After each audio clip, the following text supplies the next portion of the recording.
전하, 이 나라가 정말 북벌을 준비하고 있다는 사실을 저놈들 청나라에 알게 되면 어떻게 되겠습니까? 제가 그 지옥을 직접 보여드리죠. 안녕하십니까, 시청자 여러분. 저는 1588년에 태어나 조선의 권력을 송두리째 쥐고 흔들었던, 하지만 오늘날 만고의 역적이라 불리는 남자 김자점입니다. 여러분은 살면서 처세술의 달인이라는 말을 들어보셨나요? 아니면 운이 억세게 좋은 사람은요? 제가 바로 그 두 가지를 합쳐 조선이라는 나라를 아주 화끈하게 말아먹은 장본인입니다. 한 남자가 어떻게 밑바닥에서 영의정까지 올라갔는지 본격적인 이야기를 시작하기 전에 여러분께 질문 하나 드릴게요. 여러분이 만약 나라의 운명과 개인의 출세 중 하나를 골라야 한다면 과연 무엇을 택하시겠습니까? 댓글로 여러분의 솔직한 생각을 남겨주세요. 당연히 말하지 라고 하시는 분들, 제 이야기를 다 듣고 나서도 그 마음이 변치 않는지 한번 지켜보겠습니다. 자, 이제 조선 역사상 가장 짜증 유발 지수가 높다는 저의 일대기를 시작해 볼 텐데요. 제가 최고 권력의 자리에 앉아 승승장구하던 그 시절, 돌연 조선 전체를 발칵 뒤집어 놓은 사건이 발생합니다. 도저히 상상도 못한 아주 충격적인 이유 때문에 말이죠. 그 서막은 바로 1623년 피바람이 불던 그날 밤부터 시작됩니다. 구독과 좋아요로 함께 떠나보시죠. 사실 제 시작은 그리 거창하지 않았습니다. 저는 소위 말하는 금수저와 흙수저, 그 사이 어디쯤에 있는 은수저 정도는 됐거든요. 명문가 집안에서 태어나긴 했지만 제 실력으로 과거 시험을 통과할 자신은 없었습니다. 그래서 선택한 게 뭐냐?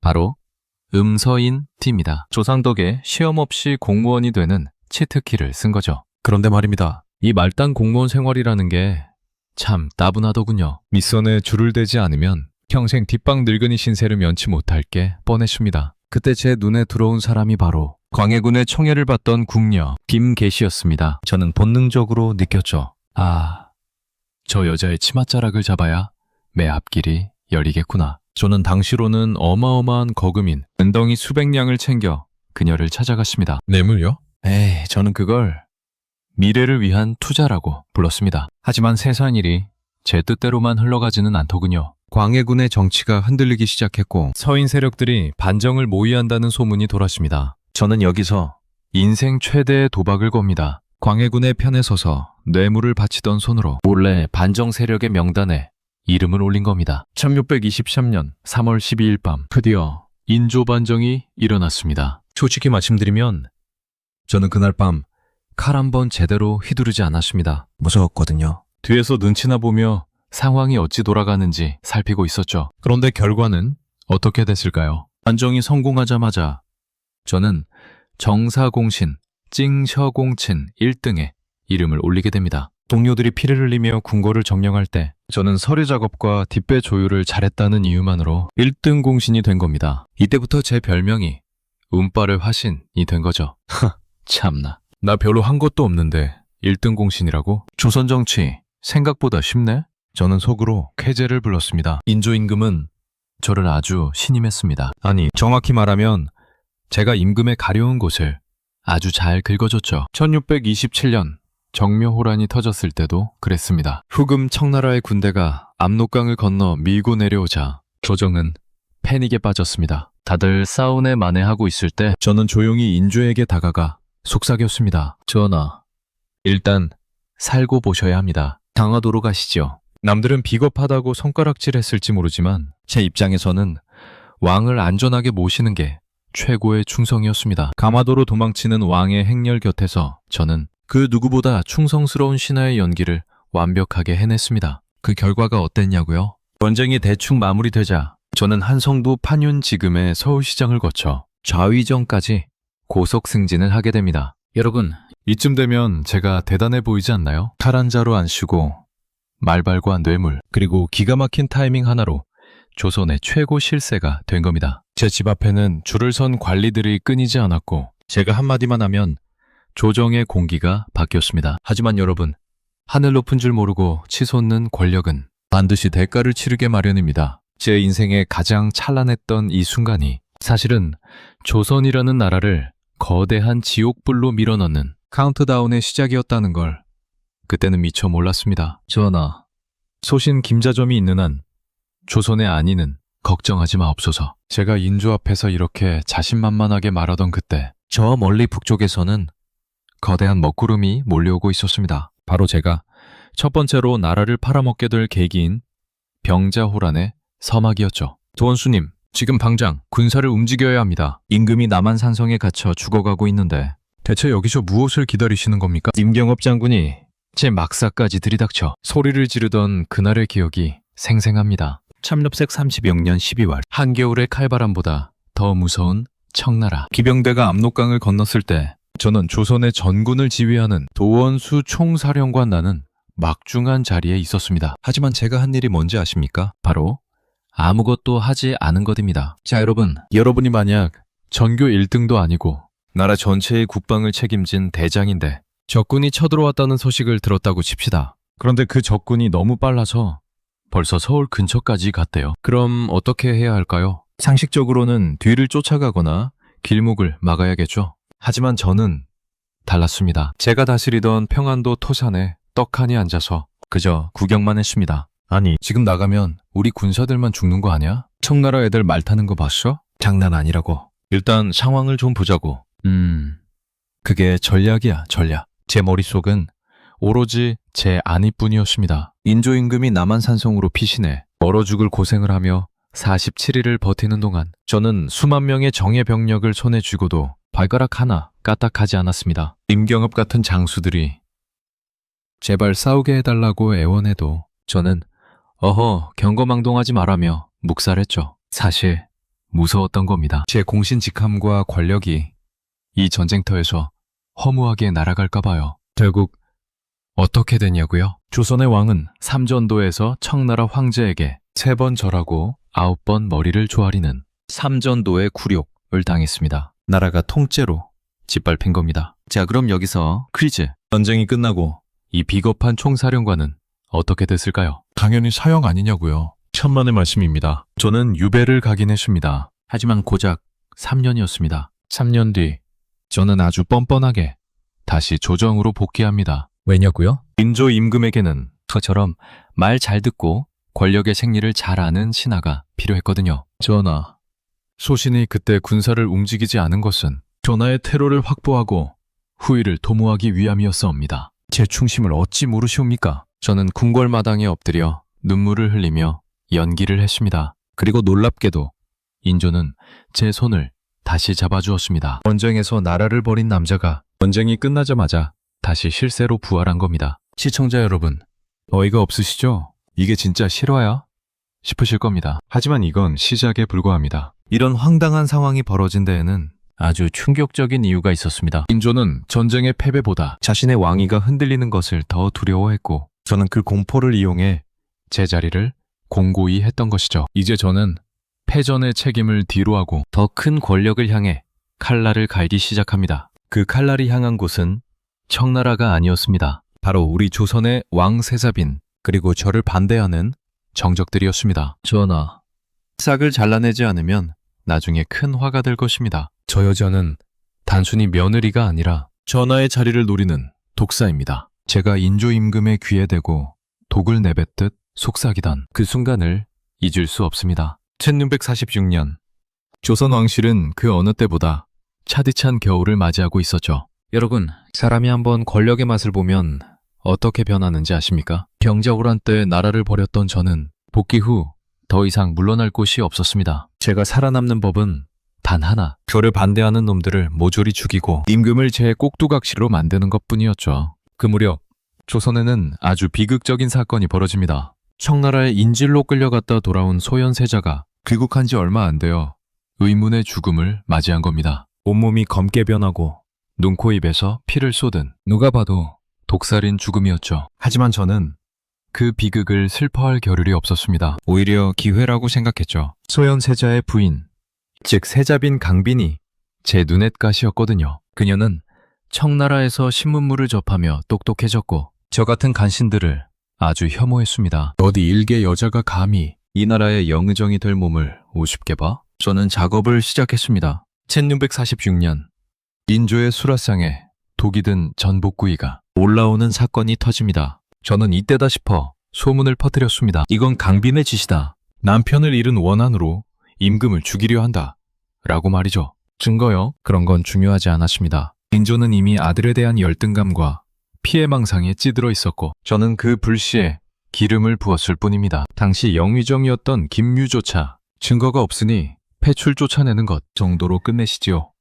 라고 만류했습니다. 하지만 저는 물러서지 않았습니다. 전하, 자비는 화를 부릅니다. 반드시 사사사약을 내려 죽임하셔야 합니다. 결국 제 뜻대로 됐습니다. 안비는 사약을 받고 비참하게 생을 마감했고 그녀의 친정어머니와 형제들도 모조리 처형되거나 유배되었습니다. 안빈의 어린 아들들, 즉 인조의 손자들까지 제주도로 유배 보내 죽게 만들었죠. 여러분, 소름 끼치지 않나요? 권력을 잡기 위해 임금의 며느리와 손자들을 제 손으로 밀어넣은 겁니다. 이 충격적인 숙청극의 대가로 저는 드디어 꿈에 그리던 영의정 자리에 올랐습니다. 뿐만 아니라 낙흥군이라는 봉호까지 받으며 조선의 모든 권력을 손에 쥐게 되었죠. 이제 궁궐 안에서 제 허락 없이는 파리 한 마리도 날아다닐 수 없었습니다. 외물은 산처럼 쌓였고 사람들은 저를 조선의 진짜 주인이라 불렀습니다. 하지만 말입니다. 제가 간과한 게 하나 있었습니다. 인조 임금도 영원히 살 수는 없다는 사실이었죠. 제가 공들여 쌓은 이 피해성이 새로운 왕의 등극과 함께 무너지기 시작할 줄은 꿈에도 몰랐습니다. 이제 조선은 내 손 안에 있다. 누가 감히 나를 건드리겠어? 제가 거만하게 웃으며 술잔을 기울이던 그 밤, 저 멀리서 효종복림 대군의 서늘한 눈빛이 저를 향하고 있었습니다. 그리고 저는 그 위기를 타개하기 위해 다시 한번 해서는 안 될 선택을 하게 됩니다. 바로 나라를 두 번째로 팔아먹는 짓거리였죠. 내 손으로 세운 왕이 아니면 그 왕도 나라도 내겐 의미가 없다. 차라리 청나라의 손을 빌려서라도 이 판을 뒤엎어버리겠다. 유배지로 떠나던 가마 안에서 제가 이를 갈며 내뱉은 말입니다. 1649년 저의 든든한 뒷배였던 인조가 승하했습니다. 그리고 그의 뒤를 이어 복림대군, 즉 효종이 즉위했죠. 여러분, 인생 참 모르는 겁니다. 어제까지 영의정으로 떵떵거리던 제가 새 왕이 즉위하자마자 공공의 적이 되어버렸으니까요. 효종은 저와는 결이 완전히 다른 사람이었습니다. 그는 청나라의 볼모로 잡혀갔던 치욕을 잊지 않았고 마음속 깊이 북벌 청나라를 치는 것이라는 거대한 칼을 품고 있었죠. 당연히 저 같은 친청파이자 간신배는 제거 대상 1순위였습니다. 살인파의 거두 송시열, 송중준길 같은 선비들이 대거 등용되면서 저에 대한 탄핵이 빗발쳤습니다. 강빈을 죽이고 왕실을 어지럽힌 김자점을 처단하라는 항소가 매일같이 올라왔죠. 결국 저는 영의정 자리를 내놓고 강원도 홍천으로 유배를 떠나게 됩니다. 이대로 무너질 줄 아느냐? 내가 누군지 똑똑히 보여주마. 저는 유배지에서도 복수의 칼날을 갈았습니다. 그런데 그 방법이 정말 가관이었습니다. 조선의 신하로서 도저히 해서는 안 될 선택, 즉 국가의 1급 기밀을 적국인 청나라에 밀고하기로 한 겁니다. 저는 역관 이형장을 은밀히 불러 뇌물을 건네며 지시했습니다. 청나라 사신에게 전해라. 지금 조선의 새 왕이 성벽을 쌓고 군사를 훈련하며 청나라를 공격할 준비를 하고 있다고. 특히 북벌이라는 이름으로 대대적인 전쟁 준비를 하고 있으니 조심하라고 말이다. 여러분, 이게 얼마나 미친 짓인지 감이 오시나요? 병자호란의 상처가 채 아물지도 않은 나라에 다시 한번 전쟁의 불씨를 던진 겁니다. 오로지 제 복수를 위해서 말이죠. 제 밀고를 받은 청나라는 즉시 발칵 뒤집혔습니다. 1650년 청나라는 거대한 사신단을 파견해 효종을 압박했습니다. 너희 정말 우리를 치려고 준비 중이냐? 김자점이 다 말해줬다 라며 조선 조정을 패닉 상태로 몰아넣었죠. 효종 임금과 조정은 그야말로 마른 하늘에 날벼락을 맞은 격이었습니다. 북벌 계획은 수포로 돌아갈 위기에 처했고 나라는 다시 한번 청나라의 말발굽 아래 놓일 뻔했습니다. 하지만 이 충격적인 배신 뒤에는 제가 예상치 못한 변수가 있었습니다. 바로 제 아들 김익이었습니다. 1651년 제가 유배지에서 복귀를 노리는 동안 제 아들 김익은 한술 더 떠서 군사를 일으켜 영모를 꾀했습니다. 효종을 폐위시키고 다시 권력을 잡으려 했던 것이죠. 하지만 어설픈 반란은 금세 들통나고 말았습니다. 아들의 영모 사건은 곧바로 저에게까지 불길이 번졌습니다. 김자점, 내 이놈, 나라를 팔아먹은 것도 모자라 이제는 왕실의 뿌리까지 뽑으려 드느냐. 의금부 압송 명령이 떨어졌습니다. 통천에서 한양으로 끌려가는 길 사람들은 제 가마에 돌을 던지며 욕설을 퍼부었습니다. 저는 그때 깨달았습니다. 이번에는 정말 끝이구나. 시청자 여러분, 나라를 2번 팔아먹은 남자의 비겁한 복수극이 어떻게 마침표를 찍게 될지 궁금하지 않으신가요? 제 처세술도, 제 억세게 좋던 운도 여기까지였습니다. 이제 남은 것은 역사가 기록할 가장 처참한 심판뿐이었습니다. 내 몸이 찢기는 아픔보다 내가 쌓아올린 이 권력의 탑이 허무하게 무너지는 것이 더 고통스럽구나. 하지만 이 나라 조선도 결국 나와 함께 파멸의 길을 걷게 될 것이다. 1651년 12월, 차디찬 국문장에 묶인 채 제가 하늘을 향해 내지른 마지막 저주였습니다. 여러분, 드디어 제 이야기가 그 끝을 향해 달려갑니다. 아들 김익의 역모가 실패로 돌아가고 제가 청나라에 국가 기밀을 넘긴 사실이 낱낱이 밝혀지자 조선 전체는 분노로 들끓었습니다. 표종임금은 평소 인자한 성품이었지만 나라를 2번이나 배신한 저에게만큼은 자비라는 단어를 허락하지 않았습니다. 국문장에 끌려 나온 제 몰골은 참혹했습니다. 화려한 비단옷 대신 피칠갑이 된 죄수복을 입고 저를 우러러보던 이들의 발길질을 견뎌야 했죠. 국문을 주관하던 관리들은 제게 물었습니다. 김자점, 너는 인조 대왕의 총애를 입어 1인지함 아닌 지상의 자리에 올랐거늘 어찌하여 오랑캐에게 나라를 팔고 임금을 시해하려 하였느냐? 저는 아무 대답도 할 수 없었습니다. 아니, 할 말이 없었죠. 제가 한 짓은 처세술이라는 변명으로 덮기엔 너무나 거대하고 추악한 범죄였습니다. 병자호란 때 우리 백성들이 청나라 기병의 칼날에 쓰러져 갈 때 구경만 했던 죄, 권력을 위해, 죄악을 위해 죄 없는 강빈을 사지로 몰아넣은 죄, 그리고 제 자존심을 위해 나라의 존립이 걸린 북벌 계획을 밀고 한 죄까지 모든 진실이 저를 짓누르고 있었습니다. 1651년 음력 12월 17일 드디어 선고가 내려졌습니다. 제 형벌은 단순한 사형이 아니었습니다. 대역죄인에게만 내려지는 최악의 극형, 능지처참, 링지추잔이었습니다. 죄인 김자점과 그 아들 김익을 능지처참에 처하고 가산을 몰수하며 일가 친척을 연좌제로 다스려라. 표종의 명이 떨어지자마자 저는 처형장으로 끌려갔습니다. 수많은 백성이 모여들어 제게 돌을 던졌습니다. 저놈 때문에 우리 아들이 전쟁터에서 죽었다. 나라 팔아먹은 인간 백정아 라는 고함이 귓전을 때렸습니다. 저는 죽음의 공포 속에서 문득 생각했습니다. 내가 잡으려 했던 그 권력이 대체 무엇이었기에 나는 인간이기를 포기했던 걸까? 거여의 형의 밧줄이 제 팔다리에 묶였습니다. 소들이 각기 다른 방향으로 움직이기 시작했고 제 몸은 찢어지는 고통과 함께 공중으로 들렸습니다. 63세.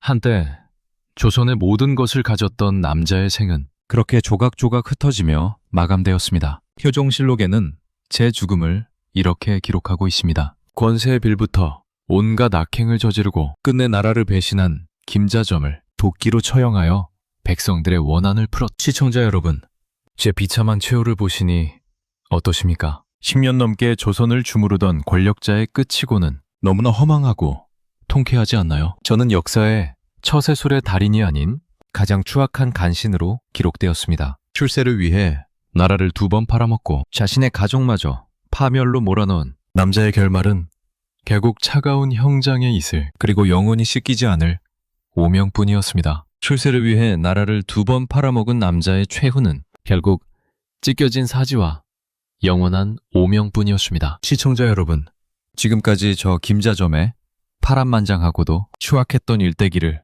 함께 보셨습니다. 인조반정의 공신으로 시작해 조선 최고의 권력자인 영의정까지 제 삶은 겉으로 보기에 화려한 성공 신화처럼 보였을지도 모릅니다. 하지만 그 화려한 겉면을 한꺼풀만 벗겨내면 그 안에는 비겁한 변명과 잔인한 숙청 그리고 비열한 배신만이 가득 차 있었습니다. 오늘 제가 들려드린 제 이야기는 단순히 한 악임의 몰락을 보여주는 예능 대본이 아닙니다. 이것은 책임없는 권력이 한 국가와 공동체를 어디까지 망가뜨릴 수 있는지에 대한 가장 생생한 증거입니다. 명자호란 때의 방관 국가의 위기보다 개인의 안위를 우선시한 선택, 강빈 사사와 숙청, 권력을 지키기 위해 인간의 도리를 저버린 선택, 청나라 밀고 자신의 복수를 위해 나라의 운명을 도박판에 던진 선택. 저는 매 순간 선택의 기로에 서 있었습니다. 그리고 매번 조선이라는 나라와 백성이 아닌 김자점이라는 이름 석자에